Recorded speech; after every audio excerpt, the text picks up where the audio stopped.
இவருக்கெல்லாம் என்னால ஓட்டு போட முடியாது அப்படின்னு ரொம்ப ஓப்பனாவே அரவிந்த் சாமி பேசியிருக்காரு. ஸோ என்ன மேட்டர் அப்படின்னு சொல்லி கேட்டீங்கன்னா, விஜய் தமிழக வெற்றி கழகம் சொல்லிட்டு ஒரு அரசியல் கட்சி ஆரம்பிச்சிருக்காரு.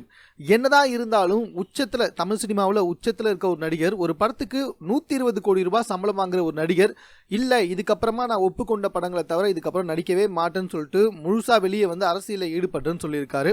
கமல் சார் இவருக்கு முன்னாடியே வந்தாலும் இப்படி ஒரு ஸ்டேட்மெண்ட்டை கொடுக்கறதுக்கு கமல் சாருக்கே தைரியம் இல்லை. அதை கமல் சாருக்கு முன்னாடியே விஜய் சார் செம்மையா பண்ணியிருக்காரு அப்படின்ற மாதிரி தான் சொல்லணும். இந்த நிலைமையில தான் அரவிந்த் சாமி நான் விஜய்க்கு ஓட்டு போட மாட்டேன் அப்படின்னு சொல்லியிருக்காரு. அதுக்கு அவர் சொல்ற காரணங்கள் என்ன அப்படின்னு சொல்லி பார்த்தீங்கன்னா, எனக்கு விஜயை ரொம்ப பிடிக்கும், அவர் தமிழ் சினிமாவில் ஒரு உச்ச நடிகர் அப்படின்றத யாராலையுமே மறுக்கவே முடியாது. ஆனால் அதுக்காகலாம் அவருக்கு என்னால் ஓட்டு போட முடியாது. உங்களால் என்ன முடியும் அதெல்லாம் வந்துட்டு நான் தெரிஞ்சுக்கணும். நீங்கள் படத்தில் நிறைய மக்களை காப்பாற்றுறீங்க, நிறைய நல்ல விஷயங்கள் பண்ணுறீங்க, அதை வந்துட்டு நேர்லையும் பண்ணணும்னு நினைக்கலாம். ஆனால் அதுக்கு உங்ககிட்ட எந்த மாதிரியான பாலிசிஸ்லாம் இருக்குது, கவர்மெண்ட் பாலிசிலாம் என்னென்னலாம் இருக்குது, மற்றவங்க எப்படி பண்ணாங்க அப்படின்றத பற்றி நான் பேச வரல. ஆனால் நீங்கள் சொல்கிற விஷயத்தில் ஏதாவது மாற்றம் வரப்போதா அப்படின்றத தான் நான் பார்ப்பேன். உங்களுக்கு நல்ல நோக்கம் இருக்கலாம், நல்ல எண்ணம் இருக்கலாம், நம்ம தான் வந்துட்டு தமிழ் சினிமாவில் உச்ச நடிகராச்சே, ஸோ அரசியலுக்கு வந்தால் என்ன அப்படின்ற ஒரு மைண்ட் செட் இருக்கலாம்.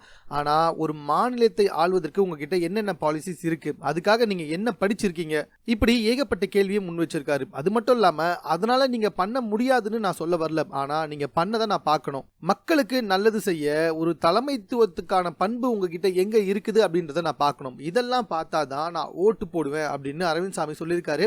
எனக்கு இன்னும் டவுட்டு, அரவிந்த் சாமி சார் இதெல்லாம் பார்த்து தான் நீங்கள் ஓட்டு போடுவீங்கன்னா அப்போ இது நாள் வரைக்கும் ஓட்டே போட்டது இல்லையோ அப்படின்ற ஒரு டவுட் எனக்கு வருது.